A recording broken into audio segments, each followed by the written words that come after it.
So we're going to talk about the biosynthetic pathway for cholesterol. We're going to take a very 30,000 foot view of this, not going into a lot of the details, but it's a really fascinating sort of process to make this four fused ring system, essentially starting from acetyl-CoA. So a couple of things to highlight here. Another video that's sort of important to watch and consider is how we get cholesterol into our cytosol in the first place, right? Because we can get it from receptor-mediated endocytosis, right? But if we do not have enough that we're pulling in sort of from LDL particles that are circulating in the bloodstream, we need to upregulate that biosynthetic pathway. And so we talked about here that cholesterol is going to be a really important signal for whether or not we are upregulating biosynthesis of cholesterol. So again, if we've got lots of cholesterol in, we are going to be inhibiting cholesterol biosynthesis, and we do that by downregulating the synthesis of the HMG-CoA reductase enzyme. That's the rate-controlling enzyme for cholesterol biosynthesis. So we're going to see that again in this slide here. So a couple of things just to highlight here. I want to point out, let me just draw a really short little fatty acid here.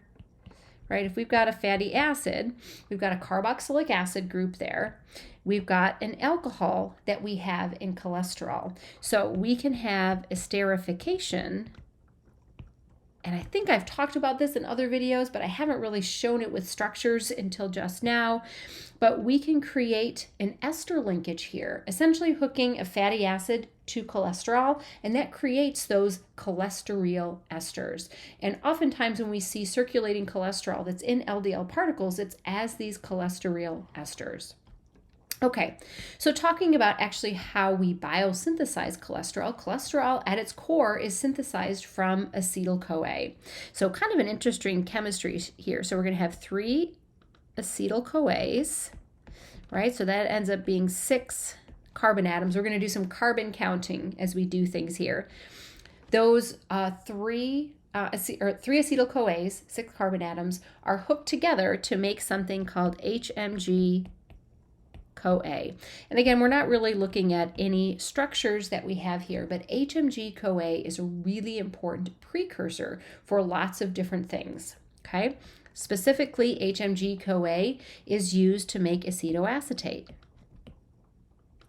And remember, that's one of our important ketone bodies. So that's a 4-carbon ketone body. So we're actually going to lose an acetyl-CoA to do that. So 2 plus 2 plus 2 makes 6. Minus 2 with some rearranging is going to give us acetoacetate. We don't actually zip together 2 acetyl-CoAs to make acetoacetate.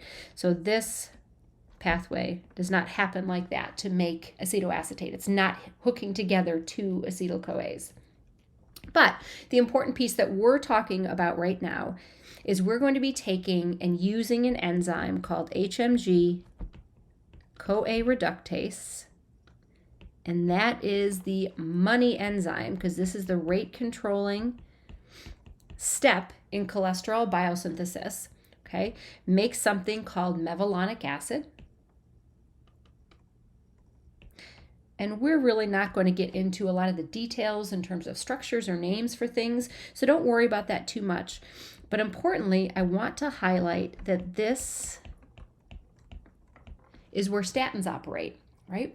So statins operate to inhibit HMG-CoA reductase, so they inhibit the synthesis of mevalonic acid. And in doing so, they really do a very good job at inhibiting sort of endogenous cholesterol biosynthesis. Okay? So we've revisited sort of statins at a variety of times throughout the course to sort of talk about the things that statins can do. And one of the things that they do very well is inhibit cholesterol biosynthesis. But HMG-CoA reductase is also an enzyme that synthesizes precursors for lots of other molecules like CoQ10 and things like that. So we've talked about the impact that you could have on the downstream biosynthesis of other important biological molecules and what you might need to do to mitigate that if you are taking a statin. Okay, so A little bit of interesting sort of chemistry that we have here. Just going to kind of come over here and start here that in names we're not going to really have to know here. But we've got a molecule called IPP, which is a C5 molecule, and then DMAP. Again, another 5-carbon molecule. So really fascinating biochemistry, really interesting structural, mechanistic stuff, but we're not going through any of those details. I just need you to do the math here and recognize that 5 plus 5 is going to give us a 10-carbon piece, okay? We're going to add another 5-carbon piece, and we're going to get a 15-carbon piece.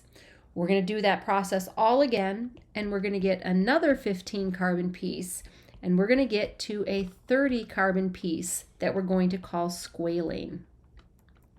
We're going to look at the structure of squalene on another slide here, but highlighting some really interesting biochemistry that gets us to linosterol, and then 19 steps to do some functional group modification that get us to cholesterol. So that's sort of the big picture that I want you to remember. We ultimately start with 2-carbon acetyl-CoAs, generate a 6-carbon HMG-CoA. HMG-CoA reductase gets us to mevalonic acid. And then from there, we're going to end up with these 5-carbon pieces that we hooked together in units of 5. 5 plus 5 is 10, plus another 5 is 15. Add 2 of those 15s together to get 30, and that's the 30 carbons that you're going to need as a building block to make cholesterol. So here's some of that in kind of highlighting some of the interesting important steps that we have here. So again, here's squalene. Okay, so squalene is a 30-carbon cholesterol precursor without any functional groups, and importantly without any ring structure. So look what happens here. We have this enzyme called squalene epoxidase. Remember, we've talked about things like NADPH, reductive biosynthesis, right? When we're zipping molecules together, we're doing anabolic processes, we're building molecules by creating bonds. We need those electrons from NADPH. So a lot of places we're going to see NADPH here. Squalene epoxidase, this is sort of the mechanism for this, basically does this molecule sort of folds on itself to sort of create these 5- and 6-membered rings.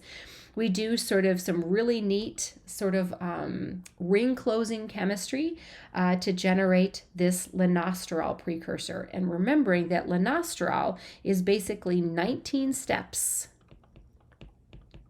away from cholesterol. And if we just zoom in here for a minute, you don't need to remember all the details of this, but it's kind of fascinating. 19 steps to sort of make a few functional group changes. So if we sort of look at and try to highlight what we have here, right? That piece is missing. We're going to be adding that piece in. That piece is gone. We're adding this piece in, and that piece is gone. So we're sort of adding or removing some very simple sort of functional groups to ultimately generate cholesterol, but 19 biochemical steps to do that. Okay, so remember that cholesterol is a really, really important biological molecule as a precursor for so many things. So many of your hormones are steroid derived, and so we need to have cholesterol as sort of the precursor for that. So cholesterol gets a really bad rap because it does have some complicating issues with things like cardiovascular disease, but don't ever forget that cholesterol is an absolutely essential metabolic molecule in your body, and you need to make sure that you are controlling both the rates of endogenous biosynthesis, but thinking about how you're managing flux into and out of your bloodstream.